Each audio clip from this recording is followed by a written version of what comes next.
బేషరతుగా తొలగించాలని చెప్పి ఈ సందర్భంగా డిమాండ్ చేస్తున్నాను. అదేవిధంగా నిన్న జరిగిన కార్యక్రమానికి అంతటికీ కూడా బాధ్యత తిరుపతి ఏఎస్పీ మనోహర్ గారిది. ఎందుకంటే ప్రశాంతంగా వెళ్తున్న కార్యక్రమాన్ని అడుగడుగున అడ్డుకొని రెచ్చగొట్టే కార్యక్రమం చేసి దీన్ని పూర్తిగా విధ్వంసం చేయడానికి, అవమానకరంగా మాట్లాడుతూ అందరినీ ఇబ్బంది పెట్టే కార్యక్రమం చేసింది ఏఎస్పీ గారు. నిజంగా మీకు చిత్తశుద్ధి ఉంటే తిరుమలలో జరుగుతున్న అన్యాయాలు, తిరుమలలో జరుగుతున్న అక్రమ వ్యాపారాలు, మద్యం వ్యాపారం జరుగుతోంది, మాంసం వ్యాపారం జరుగుతోంది, వీటన్నింటి మీద మీరు నిఘా పెట్టి మీరు డ్యూటీ చేసినట్టయితే ఈ రోజు ఇలాంటి పరిస్థితి, మాలాంటి వాళ్ళు రోడ్డు మీదకి వచ్చే పరిస్థితి ఉండదు. కానీ మీరు స్వామివారి భక్తుల పైన, స్వామీజీల పైన చూపించే ప్రతాపము, ఇక్కడ పెట్టే మీ శ్రద్ధ అక్కడ జరుగుతున్న అన్యాయాల మీద పెట్టింటే ఈ రోజు రోడ్డు మీదకి వచ్చి ఈ విధంగా ధర్నాలు చేసే పరిస్థితి అయితే మాత్రం వచ్చిండేది కాదు. ఈ సంఘటనకి కారణమైన ఏఎస్పీ మనోహర్ గారిని వెంటనే సస్పెండ్ చేయాలని చెప్పి ఈ సందర్భంగా నేను ప్రభుత్వాన్ని డిమాండ్ చేస్తున్నాను. ఎందుకంటే తిరుమలకు ప్రతిరోజు వేల మంది, లక్షల మంది స్వామివారి భక్తులు వస్తుంటారు.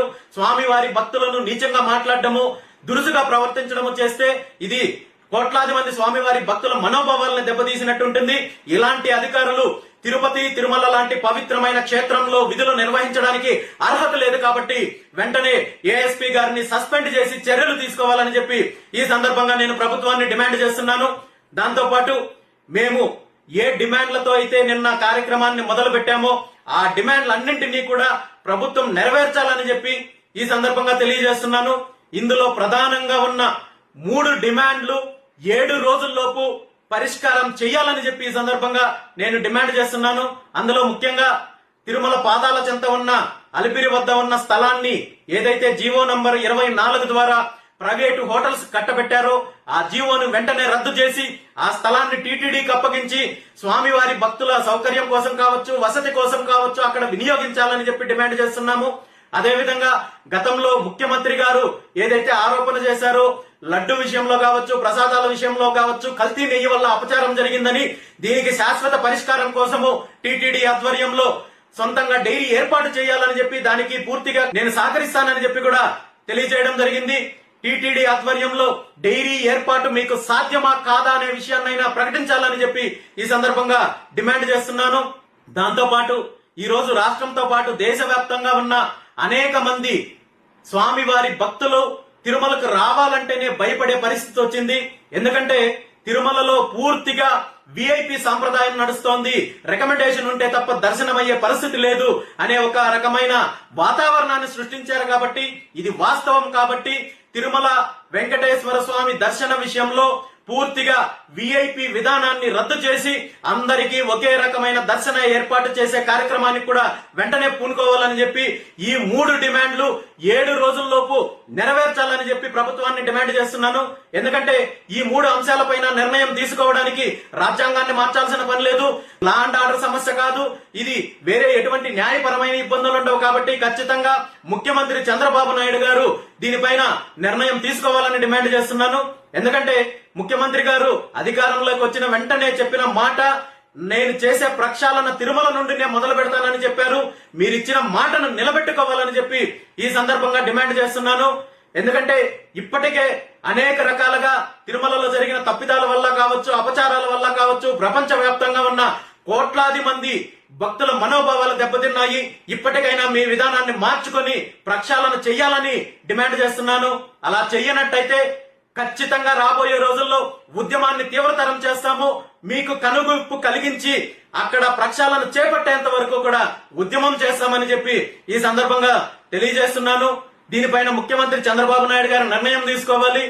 మరీ ముఖ్యంగా మంత్రి నారా లోకేష్ గారు నిర్ణయం తీసుకోవాలి. ఎందుకంటే గత కొన్ని రోజుల క్రితము కాశీనాయన ఆశ్రమంలో ప్రభుత్వం చేసిన తప్పుకు స్పందించి మీరు అక్కడ ఆ తప్పుని సరిదిద్దే కార్యక్రమానికి మీరు పూనుకున్నారు. కాబట్టి ఈ రోజు తిరుమల విషయంలో, తిరుమలలో జరుగుతున్న అపచారాలు, అన్యాయాల గురించి మీరు స్పందించి ప్రక్షాళన చేపట్టాల్సిన అవసరం ఉందని చెప్పి ఈ సందర్భంగా కోరుకుంటున్నాను.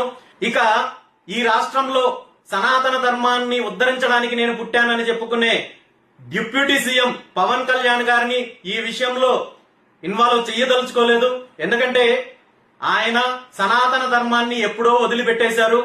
ఇప్పుడు మరో సిద్ధాంతం కోసము ఆయన పుస్తకాలు చదివే పనిలో ఉన్నారేమో. కాబట్టి ఈ రాష్ట్రంలో దేవాలయాలపైన దాడులు జరిగినా, ఆశ్రమాలు కూల్చివేసినా, భక్తులపైన దాడి జరిగినా, ఊరేగింపుల్లో దాడులు జరిగినా ఆయనకి ఏమాత్రం స్పందన లేదు కాబట్టి, ఆయన ఏమాత్రం పట్టించుకునే పరిస్థితి లేదు కాబట్టి, ఆయన సనాతన ధర్మాన్ని వదిలిపెట్టేశారు కాబట్టి డిప్యూటీ సీఎం గారిని ఈ విషయంలో ఇన్వాల్వ్ చేయదలుచుకోలేదు. ఒక్క విషయం మాత్రం స్పష్టంగా చెప్పదలుచుకున్నాను. ఈ రాష్ట్రంలో ఏ ప్రభుత్వం వచ్చినా, ఏ పార్టీ అధికారంలోకి వచ్చినా బీసీల పైన దాడులు జరుగుతున్నాయి, దళితుల పైన దాడులు జరుగుతున్నాయి, బీసీలు దళితులు అణచివేతకు గురివేయబడుతున్నారు తరతరాల నుండి. అదే విధంగా ఈ రోజు మనం తీసుకున్నట్టయితే ఇప్పటి వరకు వెనకబడిన కులాలు, వెనకబడిన తరగతుల పైన దాడులు, అణచివేత కార్యక్రమం మనం చూసాం.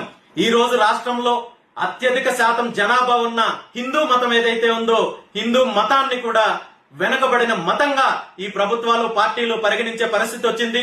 ఎందుకంటే హిందూ దేవాలయాలపైన దాడులు జరిగినా, ఆశ్రమాలపైన దాడులు జరిగినా, హిందూ సాంప్రదాయాలపైన, పండుగలపైన, ఊరేగింపులపైన ఎన్ని అపచారాలు జరిగినా ఎవరు పట్టించుకోరనే ఒక ఆలోచనతో ఈ రోజు హిందూ సమాజాన్ని, హిందూ మతాన్ని వెనకబడిన మతంగా పరిగణించే పరిస్థితి వచ్చింది.